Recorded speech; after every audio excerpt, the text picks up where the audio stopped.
Amen. Praise God. Naimbag nga malamtayo manan amin, kakabsat. And what a blessing makapag-ministera ka na kayo iti sasaw iti Apo. And I hope that numampay ado dagiti paspasamat nang nangrunay di mainland ket agis isno kalami isna. Ngem sapit dagiti pamati tayo ti Apo kakabsat at tultuloy nga natibker na bilag nasged. Ken naregta tapno ni kasta ket anyaman na pasamat agbalegi tay lata kakabsat. Ti paulo ti mensahe nga nag-ishare kada kay ita nga malem is through faith in God. Babaen iti pamati ken Apo Dios. Ket ado dagiti sanggun tayo ken challenges ti panagbiag ngem ma-overcome tayo digitoy. Babaen iti pamati ken Apo Dios through faith in God.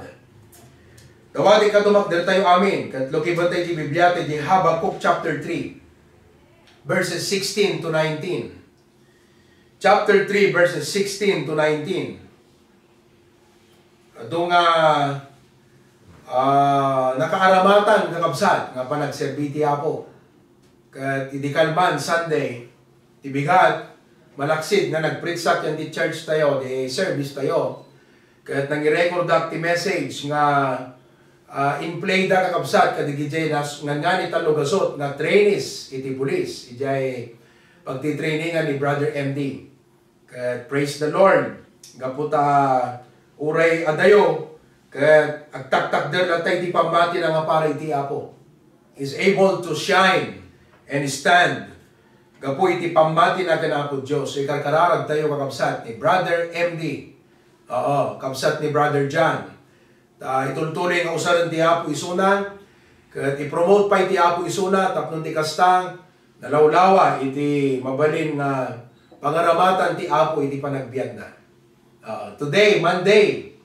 Kat madamamot kakabsat kamang rugi iti kwa tayo. Iti fellowship dagiti pastors. What a blessing that our church can host about 60 Baptist pastors na mapag-unite kakabsat for one purpose, and that is mission, panang tulong iti panakaikasabay iti Ebanghelyo iti Apo. The Lord is indeed doing a lot of great things in the HBBC and ministries. So nga, that is all the more reason nga tibtib ka tayo iti pamati kakabsat. Tapnon maaramat ti Apo ti biag tayo nga kaspaset iti panagduras iti trabaho na. Nuhante kaya ti agparamat at dadamabaling nga aramaten iti Apo. Ikijay nakasagana nga agtalek ka nagtulog kengkwana. So let us be strong in our faith. Daytoy nga sa uti Apo, it is meant to strengthen and encourage your faith. Tapno mas epektibo tayo pa'y itin tayo panangaramit ti pagaydan ti Apo kung panagserbi tayo kengkwana. So now, let's stand Habakkuk chapter 3 verses 16 to 19. The Bible says, when I heard, my belly trembled, my lips quivered at the voice. Rottenness entered into my bones, and I trembled in myself, that I might rest in the day of trouble. When he cometh up unto the people, he will invade them with his troops. Dito kaming kakabsat, kat judgment ti Apo, gapo ka dito'y Judah, of which it is composed of 2 tribes of Israel. Gapo iti handa pa ng idandanig, wano pa nag-backslide da, iti Apo. God was going to bring judgment upon them. So dahil ti prophet inyibkas na kakabsat ti marikriktana. Kat kunana ti verse 17, although the fig tree shall not blossom, neither shall fruit be in the vines, the labor of the olive shall fail, and the field shall yield no meat. The flock shall be cut off from the fold, and there shall be no earth in the stalls. Yet I will rejoice in the Lord. I will joy in the God of my salvation. The Lord God is my strength, and He will make my feet like hinds' feet, and He will make me to walk upon mine high places. to the chief singer on my string instruments. True faith in God. Let us pray. Dear Lord, when it seems that everything is lost and gone, we still have the reason to hope because you will never be gone. That is through our faith in you. Lord, agyaman at apo tamabalin ko, ti makapag-minister, iti pamati, dagiti anak mo, iti balasing tao. Numampay adayuda apo, ngayon ipariknam, ti kinasidig mo kadakwada. Lord God, may this message encourage us in whatever situation we are facing right now as a result of the pandemic or anyaman apo nga rason. But Lord, help us to have faith in you. In Jesus' name, Amen. You may be seated. Tumugaw tayo amin, kakapsat. God wants us to learn and exercise true faith in Him. Laglagipan tayo kakapsat, nga dahil biyag tayo nga kas Kristiyano until the Lord takes us home is a life of faith. Awan ti ma-accomplish tayo nga significant and of eternal worth tuhan nga babaan iti pamati iti apo. Kanatiarid na di ka makapagluto no awan ti gasol. No kuryente, di ka makapagluto no awan pangisaksak ang mga kuryente ta paglutuan. So for us to operate and function as Christians in our respective places and in our local church, faith is the important ingredient. Naisalakan tayo by faith. Di pa nag-isalakan para burtiya po. Ngim, saan nga maipaiking ka, nuhan mo nga inawat ni Apo Jesus by faith. We are sanctified by faith. Meaning, dijibiyag tayo kakapsat na balbaliwan. Kaya inot nga nayasping iti Apo, babaan iti pamati tayo keng kuwanan. Our faith must also mature. Kaslamula kakapsat. It must be cultivated. It must be nurtured so that it will grow to its full blossom and be able to yield its fruit. So dahil pambati tayo masapol nga mataripato mataraunan, ma-encourage, tapnon ma-reach na kakapsat, dahil maturity, kaya't makapagbunga tayo, ti panagserbi ti Apo.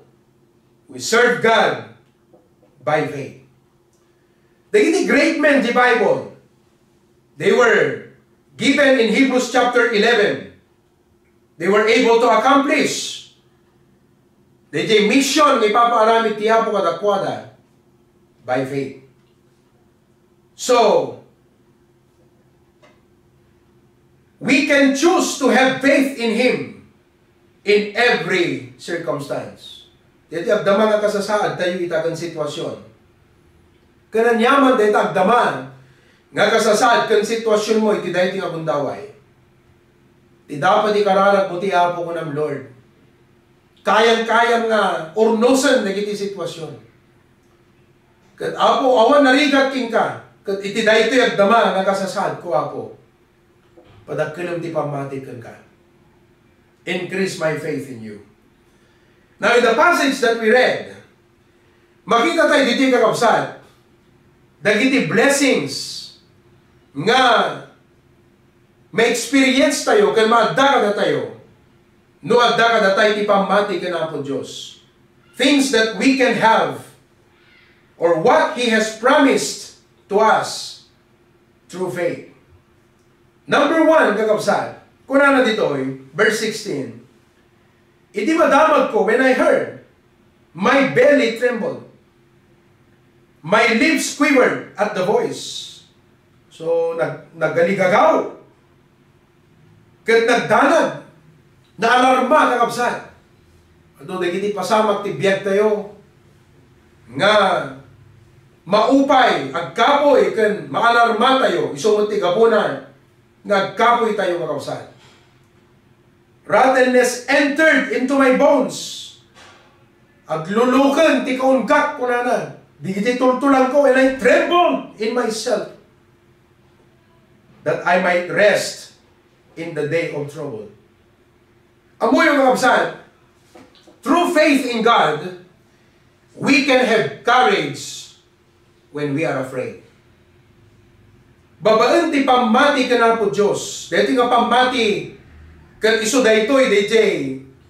Makita tayo, mapanunod tayo, ma-realize tayo nga kadwate gayam ti Apo. Babaan iti dayta kakabsat. We can have courage when we are afraid. Humanly, it is our nature to be afraid. Why? Because of our limitations. Ado, digiti santay kabailan. At patingga tayo kakabsat. Kadado digiti sitwasyon na kaslang beyond our control. Above our limits. And it is at those times that we need to exercise our faith. Meaning, masapol nga panunutan tayo, utuban tayo, nga kadwatay gayam ni Apo Diyos. Amuyo, di story di Bible, di kita disciples, ida nga, agdaldalyasat na kakabsat. Kat nakaturog ni Apo Yesu Kristo. May di bagyo. Nagiti danom, danluyon. Sumretin kakabsat, iti bangka. They tried everything they can to get rid of the water. Yet, di may sa katimbang, ibon ng dadwa katimbang magkakabsat, iti may sumret kadakwa, kagapuga di dyan nun. And they began to tremble and be afraid. Rining da ni Jesus kat kunada, Apo! Lugdad tayon! Don't you care? Kunada ging pana. Katimbak din ni Apo Jesus, pinagkalma na, kat kunana, O ye of little faith. Apay nga kakabsat kay baga ni Apo Jesus. O ye of little faith. You know why? Because they didn't realize that the presence of God will protect them. The presence of God, His presence, will preserve them. Ado, dagiti pagdandanagan tayo kakabsat, iti panagbiag. Kat among no apay, nga may exaggerate, diti panagalligagaw tayo kakabsat. Gapo ka, diti panang amiris kan panang kita tayo, dagiti extent, dagiti sitwasyon, di panagbiag. Yes, at that time kakabsat na problema. Nung ti kayat ti Apo, sangwan tayo nga napnuan turad. Sangwan tayo nga napnuan talgad.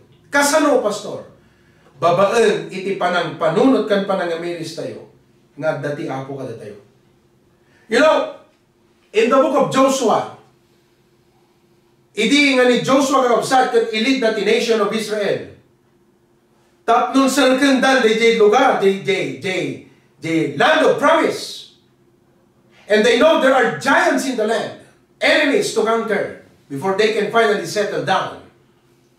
God came to Joshua and addressed an issue that is very important in his life. What was lacking in Joshua was not weapon. What was lacking in Joshua was not army. What was lacking in Joshua is courage. Numampay, basit da ng absat. Ngayon, awan imposible. Basta kasapulan lang ada courage kay Juana, DJ faith. Iso ako na tiyapo ng Joshua. Be strong and of a good courage. Dayta kakabsat, di masapul tayo.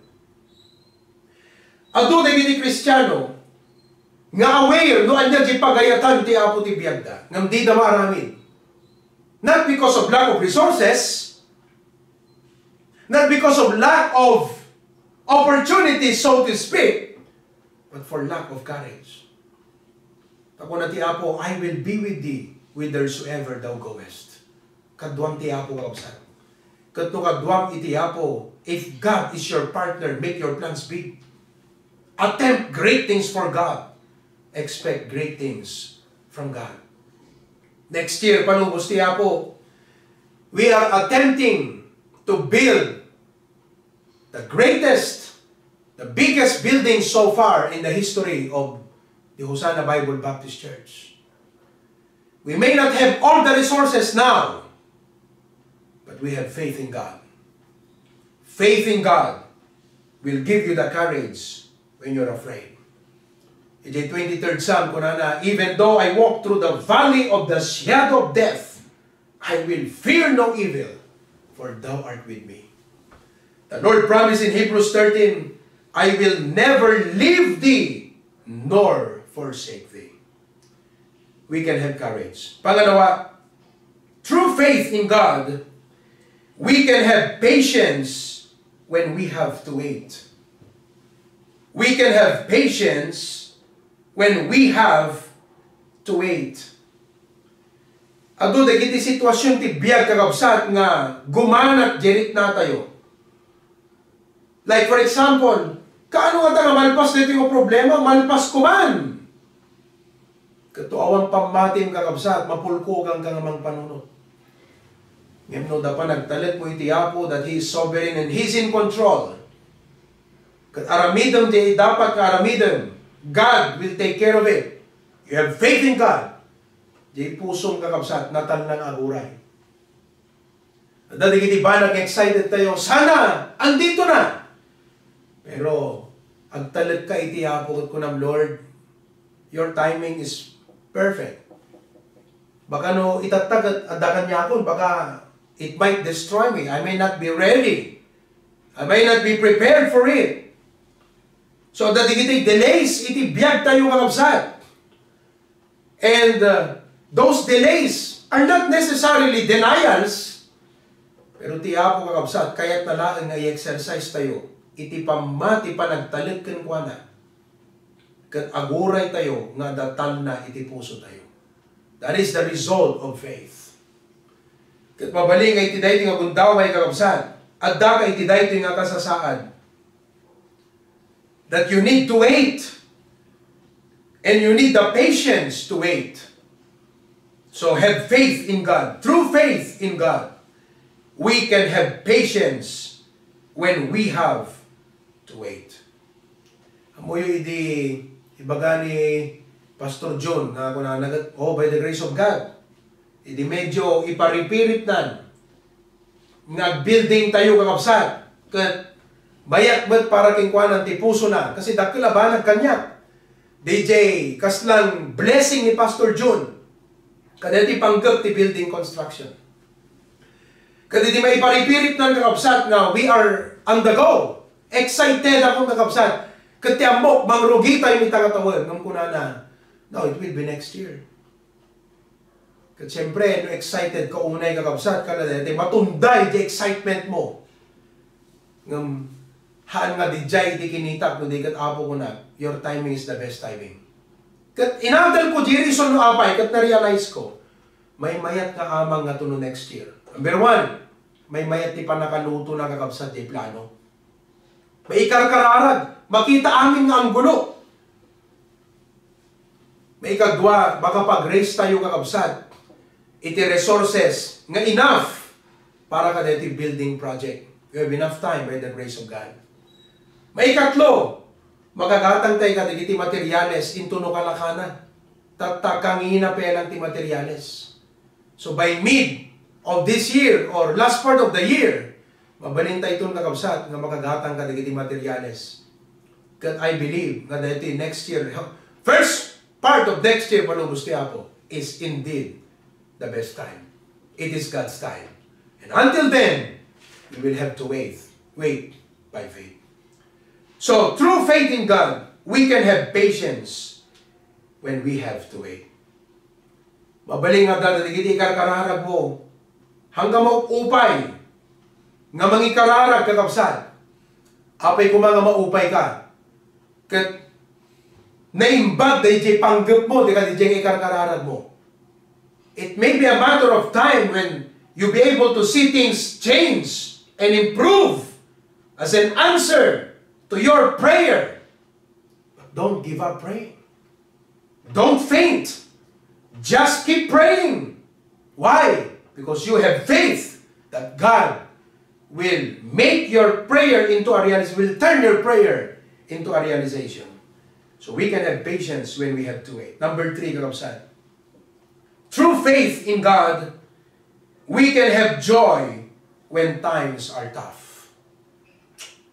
Time is really tough right now. People are complaining. People are worried, anxious. People are thinking, what should I do?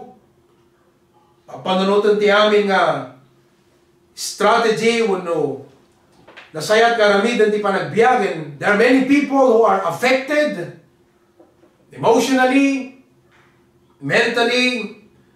But you know, doon na pa nagtalit mo iti Apo kakabsat. Kadamong na nakabaybayan iti Apo. Klamarang dagiti Cadelina. You're exercising your faith. Then you can have joy. You can smile. Even when times are tough. So dahil ko na natoy, although the fig tree shall not blossom, uray ka no saan na nga makita, ngagsabong dagiti fig tree. Uray mo makita na nga bunga nga ipaltuan, dagiti kaubasan, kanuray dagiti uliba, kanuray dagiti taltalon, awan ipaltuan dan nga taraon, kat dagiti animal, batay da, kunana di verse 18, yet, kita ang din nga situation, ya, pakita na, yet, I will rejoice in the Lord. Agrag uak tulad ta iti Apo. Wow! I will join the God of my salvation. Why?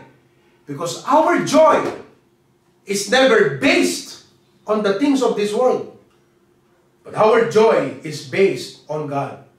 Dahita ti may sa kapanang exercise ti pamati. Our faith in God.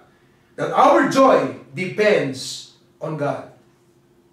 Kaya doon yaman iti pagteng iti panagbiag tayo kakabsat. Makita na ta kumakada tayo. DJ fruit iti spirit kan DJ fruit ti pamati. Iso di pa nagragsak. Kinatal na, kinatalged. Kasi DJ nang compose, di kanta nga, it is well with my soul. Natay, DJ pamilya na, DJ anak na kakabsat. DJ lasawa na't nagbiag. Kung nakalasat, idi limnad, di barko nga nagluganan da. Kahit ni Horacio Spafford, idi nga talyasat met. Naglugan ti barko, kat nagsardeng, DJ barko, ka DJ exact spot. Nga limnedan, DJ barko. Na nakatayan, di DJ anak na. Kat nag-reflect. Kat imbes kakabsat, nga babalawin na ti Apo. Imbes nagreklamo ko, nag-complain iti Apo. Nakita na kakabsat, iti Apo. Haman nga eyes to eye. Ngayon babaan ti pamati, na amiris na kakabsat. Kat kunana, it is well with my soul. That's faith. Faith shines even in the darkest moment of your life. What a blessing. When Job in the Bible lost everything, his wife, his children, his resources, and even his friends, what did Job do? Imbes nga di lasag kakabsat, iti naghari ken kuana, di flesh. Kuna na kumaapay ako, anak nagbasula kaya ken ka. Apay nga kastoy, kilakilak amot, ti kalaksidan, iti nagpanagserbiking ka, hanakin na. Hanga di flesh, ti nagraira. No di ka di pambati, di faith. What did Job do? He did what a believer is supposed to do. Ano niramit na? He bowed to the ground and worshiped God. Oh, brethren, as a believer, kas may sa namati, have faith in God, we must do what we are doing as a believer, whether it be in good times or in bad times. Halang ipakita tayo tiragsak tayo, nagdaydayaw ti Apo in good times. Ipakita tayo pa, itiragsak tayo, nagdaydayaw ti Apo, even in bad times. How, Pastor? By faith. So, kakabsat, I hope it is clear to you. Ngahan mo ipalubos nga DJ flesh. Iti agarikin ka, taha mo mapagbaligyan. iti biyag no lasag ti agari. Mapagbaligyan tayo lang ti amin. Makapagserbi tayo lang ti Apo nga napudno. Makapagserbi tayo nga napnuan iti ragsak. No biyag tayo nga daan iti pamati. By faith in God, we can have joy when times are tough. Lastly, kuna na dito, the Lord God is my strength. Isutib ka ko. He will make my feet. So kanot mangpabilid ko na digiti sakat. Nga kasla, digiti hinds feet ko na nakakabsat. Umuwi one time. Nagbisikleta kam ti nabintar. Kat nakita digiti kalding nga daga digiti dirdiraas kakabsat. Handa nga may slide nga matnag. They can maintain a balance. And they don't fall. Naka mo nakakita kayo kadagay nga dadita Hawaii kabsat. Diyan mo kadagita ka bagbakiran no dadama kita yung digiti ugsa no kalding dita kakabsat nga ang taray-taray na kadagita derderas kat di damat na. And they can maintain their balance. Why? Kaputa da digiti saka da nga natitibker kakabsat. Kastidi ko na ditoy. He will make my feet like hinds feet, and He will make me to walk upon mine high places. Lumagna ka digiti high places, adto tao nga kapsat nga nakapsot ti pakinakam nga magna ka digiti high places. Because they don't have the ability to balance themselves. And they stray, ako to na, no, daga digiti nangangatong anong lugar. The fear of heights. Yung manak ko na, ikabil na kadagiti nangangatong anong lugar. Kat pagbalinan ng tutisakap ko na like the hinds feet. Brethren, through faith in God, no ti apo ti kitam, saan nga di kinaling gagat ti sitwasyon, no ti apo ti kitam, you know what happens? We can have strength when we are weak. Yes, and ourselves, we are weak, we cannot. Hantay kaya kakabsat di kito eh. Ngayon babaan, iti pa ng pabilad ti apo, kuna ni Apostol Pablo, I can do all things through Christ, which is strengthened me. Brethren, di kito yung truths kay inak na iburay kada kayo tangamalin. These are biblical truths. Nga no, dapamatin kinapo Diyos, you will have the courage when you feel afraid. You will have patience when you have to wait. You will have joy when times are tough. And you can have strength when you know and feel that you are weak. Brethren, listen. These are truths. I pray nagbalinda nga reality yan tibiyag tayo. Nga iti pagariente ko nga tibiyag tayo kakabsat. Kat saan nga tinasag tayo. Saan nga iti gagagay nga katatao tayo. No di kat pagariente tibiyag tayo iti pamati, iti panagtalag ka na po Diyos. Dapat i-prayer ko ita ko ng Lord. Increase my faith. Trust in God gives us courage, patience, joy, and strength. Not because trust itself is no powerful, but because trust taps into the truth about God and His relationship to us. Dahiting amin panagtalit tayo ka na po Diyos kakabsat. Kat isot mangi konektar kada tayo, kadigito'y truths yan ti Bible. Tapno nagbalin nga realidad, iti panagbiag tayo. Faith is the link, brethren. Faith is the link. Nga mangitap ti biag tayo, kadayjay truth. Digito yung bagati apo, kaniti apo. Tapnon iso nagbalin nga real in our lives in a very personal way. Sabi ko man, tadating nga mensahe, ala, kung nagkarot apo, I don't know, no anya, iti paspasaran, dagiti kakabsat. I don't have all the idea necessary. No anya, ti kasasaad yung kakabsat, di tabanlasim, iti tao. Ngam ti apo amuna. Kadamok ka dahil mensahe ngayon palasat na kanya, itatanga malem kakabsat. Dak ka na makatulong ka na kayo. Iti agdama nga sasaadan ti panagbiagyo. Di tabanlasim ti tao. Have faith in God. Mapukaw ti amin. Huwag lang di panagtalit mo iti apo. Let us pray. Our gracious God, Heavenly Father, Agyaman kami apo iti dayti nga malem. Kada iti saom apo nga naiburay kada kami. Mabalin nga some of us, haman nga isungatay iti kasapulan nga mga gan. Ngam dumteng to the time nga dayti nga mensahe, agbalin nga real ti biyag mi apo. Because dumteng, dagiti nakanaling gagat nga pasamak iti panagbiag. Those are the times that we can overcome through faith. Mabaling nga dada kakabsat ita apo who are going through some physical sufferings, some trials, turmoils, and troubles in life. Lord, hapit na dating ang message, nantad kada kwa na di courage. Mangtad kada kami, tinamna mga gururay apo. Uri kas na nabayag. Gaputa ang mumi that your time is perfect and you are sovereign in control of all the things in this world. We can have joy when times are tough. Makapagragpo kami. Gaputa mo miya po Diyos. Nakas naman ti obligasyon mi ti agdaydayo kang ka. Napintas man ti tiyempo, wano nalaad man, nagiti pasamak. We will worship you, O God. Because you deserve it, Lord. And we can have strength when we are weak. No, dadagakabsat nagkapkapo ita po. Sapay, tagtalagdagan ka, tapno marit nada apo tin isang sangayan, nga bilag, babagantin da pa nagtalag apo ka. Lord, continue to bless Preacher Glenn and his family. Digiti amin nakakabsat apo, iti balasag iti tao, sa pasap, nga bendisyon na mapuida. Salamat, Lord, kung ti gloria kan pa nakaidayaw. In Jesus' name we pray. Amen. To God be the glory, kakabsat. Have faith in God.